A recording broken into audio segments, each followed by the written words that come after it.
So children, our today's topic is muscular tissue. Okay, muscular tissue. What are the characteristics of muscular tissue? I have written here the characteristics of muscular tissue. Number one, that these are made up of long thread-like structures, cylindrical fibers. Number one, contractibility and excitability is the characteristics of muscle fiber.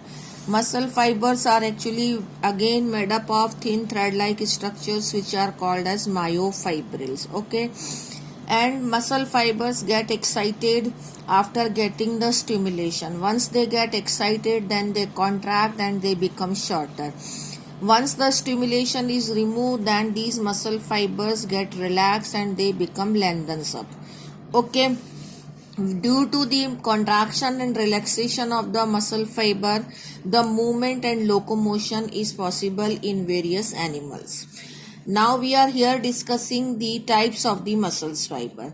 There are three main types of the muscles fibers are striated muscle fiber, non-striated muscle fiber and cardiac muscle fiber.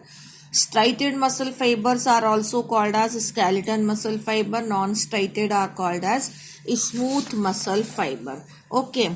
Now here in your book they have here given the three types of muscle fiber.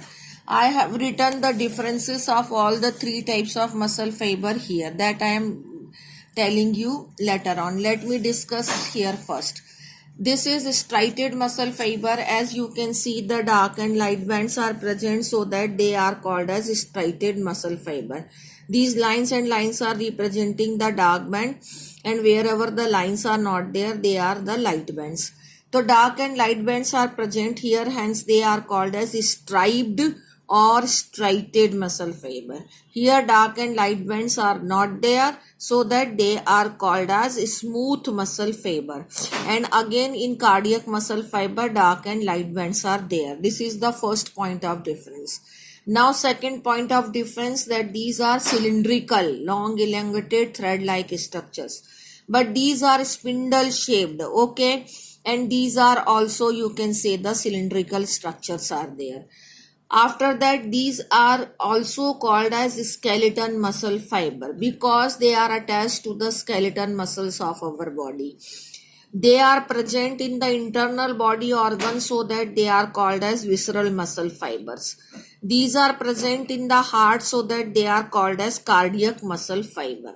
Now, branching. They are unbranched. These are also unbranched, but heart muscles are branched. Now nucleus. These are multinucleated, but these are uninucleated. This is uninucleated. Now function.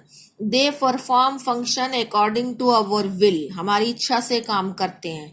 So that they are called as voluntary muscles.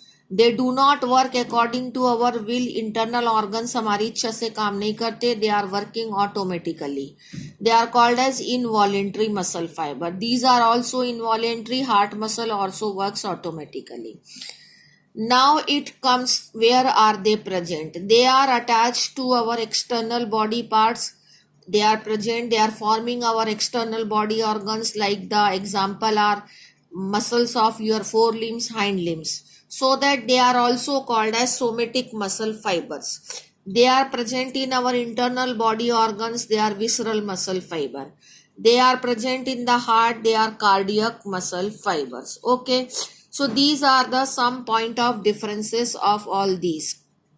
Now last point is these, that they are present in bundle because there are various fibers are attached with each other, and again they are forming a muscle bundle because they are enwrapped in the connective tissue sheath. They are here connected with the cell junctions. Otherwise their cells are spindle shaped. They are not making bundles. And these are, this plasma membrane or two cells are attached with the cell junction. They are forming intercalated disc. Intercalated disc is present here for communication. And these are called as communication junction present in the heart muscle. These all points I have written here in the notes. Just a frisk revision I am telling you. Structure here I have told that these are striated because of dark and light bands. These are smooth. These are striated again. position, they are present with the skeleton muscle. Hence skeleton, they are internal organs, so that visceral, they are heart muscle, so that cardiac. And occurrence, they are present in forelimbs, hind limbs, they are present in internal organ like intestine muscle, stomach muscle, they are the heart muscle. These are unbranched, these are unbranched, these are branched. These are multinucleated, these are uninucleated. These are called as voluntary, work according to our will. These are involuntary, these are involuntary.